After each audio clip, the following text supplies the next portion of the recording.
তাপদাহে পড়ছে দেশ, জনজীবনে হাঁসফাঁস অবস্থা। টানা ৪২ ডিগ্রির ওপরে তাপমাত্রা রেকর্ড চুয়াডাঙ্গায়, মেয়ের শুরুতে ঝড় বৃষ্টির আভাস। ভর মৌসুম এবং প্রচুর সরবরাহের মাঝেও আলু পেঁয়াজে অস্থিরতা, মাছ মুরগির বাজার চড়া, নিত্যপণ্যের আগুনে বিরক্ত সাধারণ ক্রেতারা।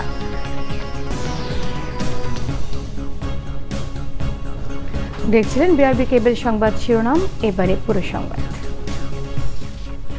টানা ৪২ ডিগ্রির ওপরে তাপমাত্রা অব্যাহত চুয়াডাঙ্গায়, জনজীবনে হাঁসফাঁস অবস্থা। তীব্র তাপপ্রবাহে নাকাল সারা দেশের মানুষ, সবচেয়ে বেশি বিপাকে শ্রমজীবীরা। প্রতিনিধিদের পাঠানো তথ্য ছবিতে থাকছে ডেস্ক রিপোর্ট।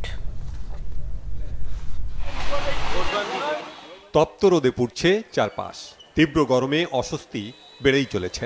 এক সপ্তাহের বেশি সময় ধরে অব্যাহত তাপদাহে বিপর্যস্ত চুয়াডাঙ্গার জনজীবন। শুক্রবার জেলার সর্বোচ্চ তাপমাত্রা রেকর্ড করা হয় ৪২.৭ ডিগ্রি সেলসিয়াস, যা এ মৌসুমের সর্বোচ্চ। গরমে একটু স্বস্তি পেতে গাছের ছায়া, ফুটপাতে অস্বাস্থ্যকর পানীয় ভরসা সাধারণ মানুষের। তীব্র গরমে হাসপাতালে বাড়ছে গরমজনিত রোগীর সংখ্যা। আবহাওয়ার রুদ্র রূপের সাথে টিকে থাকা কঠিন হয়ে পড়েছে সাধারণ মানুষের জন্য। একটা কাজে বেরোবো, কাজ করবো, শান্তি পাচ্ছি না। ছায়ায় বসে আছে, ছায়ায় বসে শান্তি নাই। দড়ি দড়ি গাছের গোড়ায় আসি, এখানেও এসে দম হাঁপ লেগে যায়। কি করবো, দিন মজুরি খেটে খাই, বাড়ির থেকে না বের হলেও দিন চলে না, ছেলে পিলে কান্দে। দক্ষিণের উপকূলীয় জেলা সাতক্ষীরার উপর দিয়েও বয়ে যাচ্ছে তীব্র তাপদাহ। পানি শূন্যতা ও হিট স্ট্রোক থেকে বাঁচতে প্রচুর বিশুদ্ধ পানি পানের পাশাপাশি একটানা কাজ না করে বিশ্রাম নিয়ে কাজ করার পরামর্শ দিয়েছেন চিকিৎসকরা। নষ্ট হচ্ছে আম, লিচু ও কাঁঠাল সহ মাঠের অন্যান্য ফসল। এই মাসেই আমাদের আম পাড়া শুরু হয়ে যাবে। এই কৃষকজন এই শেষ মুহূর্তে এসে কোনোভাবেই ক্ষতিগ্রস্ত না হয়, আমরা কৃষকের পাশে আছি এবং আমাদের মাঠে যে এখন পাট আছেন এবং বিভিন্ন যে সবজি আছে সেইগুলোতে নিয়মিত সেচ প্রদান করে এই তীব্রতা থেকে ফসলকে রক্ষা করার জন্য কৃষি বিভাগ কৃষকদেরকে প্রতিনিয়ত পরামর্শ দিয়ে সাধারণ মানুষ যেন একটু পানি বেশি করে খায় সেগুলো খেয়াল করতে হবে এবং লম্বা সময় ধরে রোদে কিংবা একাধারে পরিশ্রমের কোনো কাজ না করে সেইটুকুন একটু খেয়াল রাখলে হবে। আর যদি এরকম কোনো সমস্যা তৈরি হয় হিস্ট্রোকের ব্যাপারে, তাহলে খেয়াল রাখতে হবে বয়স্ক মানুষ যারা, তাদের শরীর হঠাৎ করে অতিরিক্ত ঘাম দিয়ে অনেক বেশি তাপমাত্রা বেড়ে যাচ্ছে কিংবা খিঁচুনি দিয়ে পড়ে যাচ্ছে, উল্টোপাল্টা কথা বলতেছে, যদি সেরকম হয় সঙ্গে সঙ্গে এই ধরনের লোকগুলোকে নিয়ে নিকটস্থ যে কোনো চিকিৎসা কেন্দ্রে কিংবা উপজেলা হেলথ কমপ্লেক্স কিংবা হাসপাতালে চলে আসতে হবে। রাজশাহীর তাপমাত্রা ৪২.৪ ডিগ্রি সেলসিয়াস। সূর্যের চোখ রাঙানিতে উত্তপ্ত জনপদ, বিপর্যস্ত জনজীবন। খুব প্রয়োজন ছাড়া বাড়ি থেকে বের হচ্ছে না কেউ। শ্রমজীবী ও নিম্ন আয়ের মানুষের ভোগান্তি চরমে। গরমে গাড়ি চালাতে পারছে না, শরীরের সমস্যা হচ্ছে, অনেকই সমস্যা। গাড়ি নিয়ে বসে থাকতে হচ্ছে যে ছায়া পড়লে একটু চালাবো। আজকে রোদের তাপ প্রচুর, আজ কয়েকদিন থেকে পড়তেছে। আবহাওয়া অফিস বলছে এই সপ্তাহটাকে সারা সপ্তাহে থাকবে। রোদে টিকা যাচ্ছে না, বাতাস নেই, মুখ টুক পুড়ে যাচ্ছে, অনেক অসুবিধা হচ্ছে। ভয়ঙ্কর পরিস্থিতি সৃষ্টি হয়েছে, কারণ কি যে অবস্থা হবে বলা যাচ্ছে না।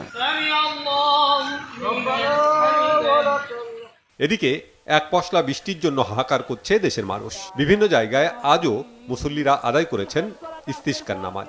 ঝিনাইদহ, মাগুরা, নাটোর ও ঝালকাঠিতে নামাজ শেষে গুনাহ মাফ করে রহমতের বৃষ্টির জন্য আল্লাহর কাছে আকুতি জানান মুসল্লিরা। Bangla vision news desk. চলমান টানা তাপ প্রবাহ দ্রুত শেষ হতে যাচ্ছে বলে সুখবর দিল আবহাওয়া অধিদপ্তর। বলেছে মে মাসের শুরু থেকে দেশজুড়ে বৃষ্টি নামবে, স্বস্তির সেই বৃষ্টিতেই কমবে গরমের তীব্রতা। শুক্রবার আবহাওয়া অধিদপ্তর জানায় চলমান তাপদাহ এপ্রিলের বাকি 4 দিনও চলবে। ঢাকা সহ তাপদাহ চলমান এলাকাগুলোতে তাপমাত্রা আরও বাড়বে, তবে মে মাসের প্রথম দিন থেকে দেশের আকাশে মেঘের উপস্থিতি বাড়বে। 2 মে থেকে পরের কয়েকদিন সারা দেশে বৃষ্টি থাকবে, কাল বৈশাখীও হতে পারে। এতে গরমের তীব্রতা অনেকটাই কমবে। আবহাওয়ার পূর্বাভাসে জানানো হয়েছে চলমান হিট অ্যালার্ট 28 এপ্রিল পর্যন্ত অব্যাহত থাকবে এবং তা বাড়তে পারে মে মাস পর্যন্ত। গত 24 ঘন্টায় দেশের সর্বোচ্চ তাপমাত্রা রেকর্ড হয়েছে যশোরে 42.4 ডিগ্রি সেলসিয়াস, আর সর্বনিম্ন তাপমাত্রা ছিল তেঁতুলিয়ায় 17.7 ডিগ্রি সেলসিয়াস। বৃষ্টি অথবা বজ্রসহ বৃষ্টিপাতের সম্ভাবনা রয়েছে। এই বৃষ্টিপাতের কারণে কিন্তু তাপমাত্রা কমে গিয়ে স্বস্তিকর অবস্থা ফিরে আসতে পারে। কোথাও কোথাও 2 থেকে 3 ডিগ্রি সেলসিয়াস বা আরও বেশি কমে যাওয়ার সম্ভাবনা রয়েছে। মে মাসের শুরুতে যে কালবৈশাখী ঝড়ের সম্ভাবনা বলছি, সেটা দেশের বেশিরভাগ জায়গায় কিন্তু সম্ভাবনা রয়েছে। এর কারণে দেশের তাপমাত্রা কমে যাওয়ার সম্ভাবনা রয়েছে। আলুর বাজারে অস্থিরতা চলছে। ভরা মৌসুমেও দাম নাগালের বাইরে। পর্যাপ্ত সরবরাহ থাকলেও খুচরা পর্যায়ে প্রতি কেজি বিক্রি হচ্ছে ৪৫ থেকে ৫০ টাকা দরে। গত সপ্তাহে কেজিতে ১০ টাকা বেড়েছে পেঁয়াজ, সেখান থেকে দাম আর কমেনি, বিক্রি হচ্ছে ৫৮ থেকে ৬০ টাকা করে। এদিকে মুরগি আর মাছের বাজারে অস্থির। ঈদের পর থেকে কেজিতে ৫০ থেকে ৬০ টাকা পর্যন্ত বেড়ে যাওয়া ব্রয়লার মুরগি বিক্রি হচ্ছে ২১০ টাকা, সোনালী মুরগি ৩৭০ টাকায়। বাজারে পর্যাপ্ত সরবরাহ থাকলেও বেশিরভাগ মাছের দামই ধরাছোঁয়ার বাইরে। তবে সপ্তাহের ব্যবধানে অপরিবর্তিত আছে ডিম আর সবজির দাম। বেশিরভাগ নিত্যপণ্যের উচ্চ দামের কারণে ক্ষুব্ধ সাধারণ ক্রেতারা। আওয়ামী লীগের সাধারণ সম্পাদক ওবায়দুল কাদের বলেছেন, বিএনপিকে ছাড়াই দেশের গণতন্ত্র এবং নির্বাচন ব্যবস্থা ভালোভাবেই এগিয়ে চলছে। সকালে ধানমন্ডিতে দলীয় সভাপতির কার্যালয়ে আয়োজিত সংবাদ সম্মেলনে দলের সাধারণ সম্পাদক আরও জানান, বিএনপি যদি এখনও নির্বাচনমুখী না হয় ভবিষ্যতে এটি দামি দলে পরিণত হবে। তার দাবি, রাজনৈতিক কারণে কোনো বিএনপি নেতার নামে মামলা হয়নি কিংবা কাউকে কারাগারেও যেতে হয়নি।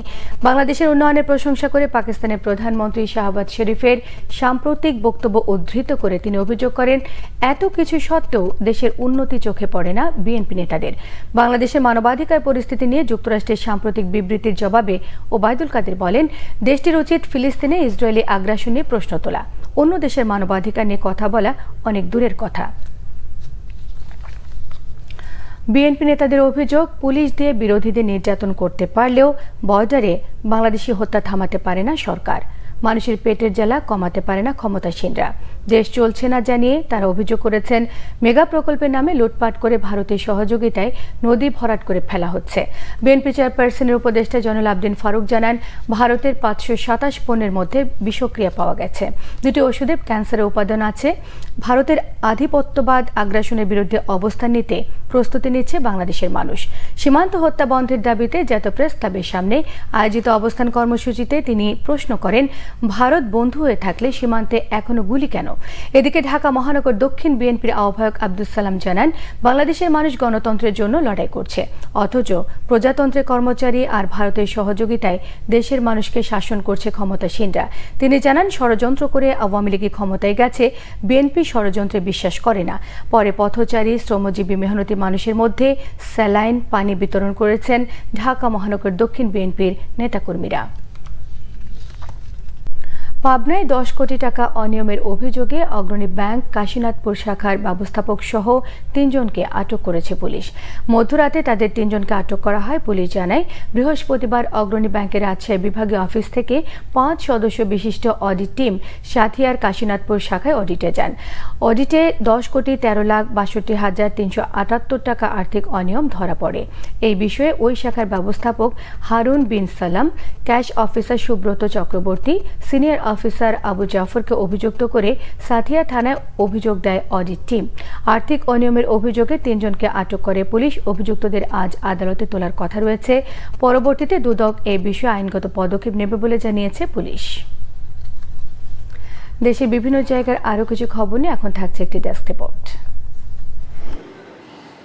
উপজেলা পরিষদ নির্বাচন উপলক্ষে ভোট গ্রহণ কর্মকর্তাদের ২ দিনের প্রশিক্ষণ হয়েছে গাজীপুরে। প্রথম দিন জেলা শহরের রানী বিলাসমণি সরকারি বালক উচ্চ বিদ্যালয়ে কর্মশালায় প্রধান অতিথি ছিলেন নির্বাচন কমিশনের অতিরিক্ত সচিব অশোক কুমার দেবনাথ। জেলা প্রশাসক আবুল ফাতে মোহাম্মদ শফিকুল ইসলামের সভাপতিত্বে উপস্থিত ছিলেন নির্বাচন প্রশিক্ষণ ইনস্টিটিউটের মহাপরিচালক SM আসাদুজ্জামান।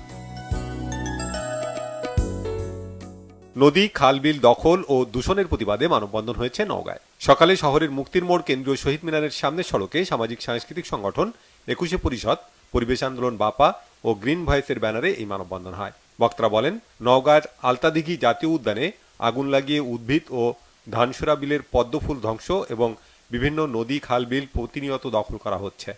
এতে করে জীববৈচিত্র্য ধ্বংসের পাশাপাশি প্রাকৃতিক পরিবেশের ভারসাম্য নষ্ট হচ্ছে। টুঙ্গিপাড়ায় জাতির পিতা বঙ্গবন্ধু শেখ মুজিবুর রহমানের সমাধিতে শ্রদ্ধা জানিয়েছেন বঙ্গবন্ধু শেখ মুজিব মেডিকেল বিশ্ববিদ্যালয়ের নতুন উপাচার্য অধ্যাপক ডাক্তার মোহাম্মদ আতিকুর রহমান। এ সময় বিশ্ববিদ্যালয়ের শিক্ষক, চিকিৎসক, কর্মকর্তা ও কর্মচারীরা উপস্থিত ছিলেন।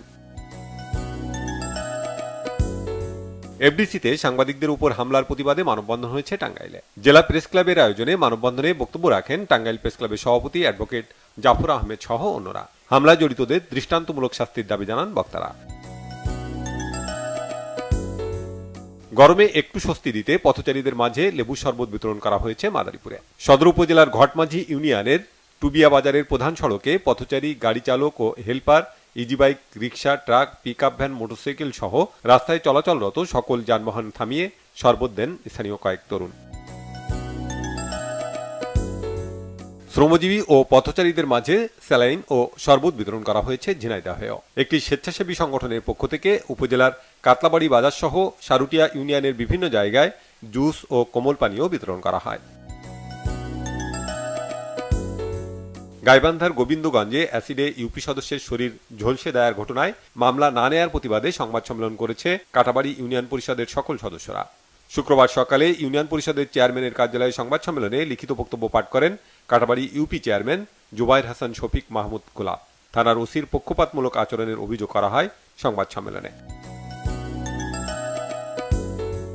রাজশাহী বিশ্ববিদ্যালয়ের ইতিহাস অ্যালামনাই অ্যাসোসিয়েশনের একাদশ দ্বিবার্ষিক সম্মেলন চলছে। শুক্রবার সকালে দুদিনের এই সম্মেলনের উদ্বোধন করা হয়। সিনেট ভবনে উদ্বোধনী অনুষ্ঠানে প্রধান অতিথি ছিলেন 21 পদকপ্রাপ্ত অর্থনীতিবিদ অধ্যাপক শরৎ কুমার সাহা। অনুষ্ঠানে সম্মানিত অতিথি ছিলেন বিশ্ববিদ্যালয়ের উপাচার্য অধ্যাপক গোলাম সাব্বির সাত্তার। গ্রীষ্মকালীন কবিতা উৎসব হয়েছে রংপুরে। স্থানীয় পাবলিক লাইব্রেরি মিলনায়তনে এই মনোজ্ঞ উৎসবের আয়োজন করা হয়। কবিতা, ছড়া, গানে মুখরিত হয়ে ওঠে পুরো অনুষ্ঠান। স্বাগত বক্তব্য রাখেন কবিদের সংগঠনের আহ্বায়ক, কবি ও সাংবাদিক মাহবুবুল ইসলাম। এসএসসি 99 লিজেন্ড ক্লাবের পারিবারিক মিলন মেলা অনুষ্ঠিত হয়েছে বরিশাল প্ল্যানেট ওয়ার্ল্ড শিশু পার্কে। এতে ঢাকা, খুলনা, ভোলা সহ বিভিন্ন জেলার বন্ধুরা অংশ নেন। Banglavision news desk. সংবাদ শেষ করব। বিআরবি কেবল শিরোনামগুলো আরো একবার জানিয়ে দিয়ে। তাপদাহে পড়ছে দেশ, জনজীবনে হাঁসফাঁস অবস্থা। টানা 42 ডিগ্রির উপরে তাপমাত্রার রেকর্ড চুয়াডাঙ্গায়। মেয়ের শুরুতে ঝড় বৃষ্টির আভাস। ভর মৌসুম এবং প্রচুর সরবরাহের মাঝেও আলু পেঁয়াজে অস্থিরতা। মাছ মুরগির বাজার চড়া, নিত্যপণ্যের আগুনে বিরক্ত সাধারণ ক্রেতারা। এই ছিল এখনকার মতো। পরের সংবাদ সন্ধ্যে 7:30টায় দেখার আমন্ত্রণ রইল। এছাড়া বাংলাভিশন সংবাদ ও সংবাদ সংশ্লিষ্ট অনুষ্ঠান দেখতে ভিজিট করুন www.bbnews24.com, facebook.com/বাংলাভিশন নিউজে সাবস্ক্রাইবও করতে পারেন youtube.com/বাংলাভিশন নিউজের সঙ্গে থাকায় সবাইকে ধন্যবাদ।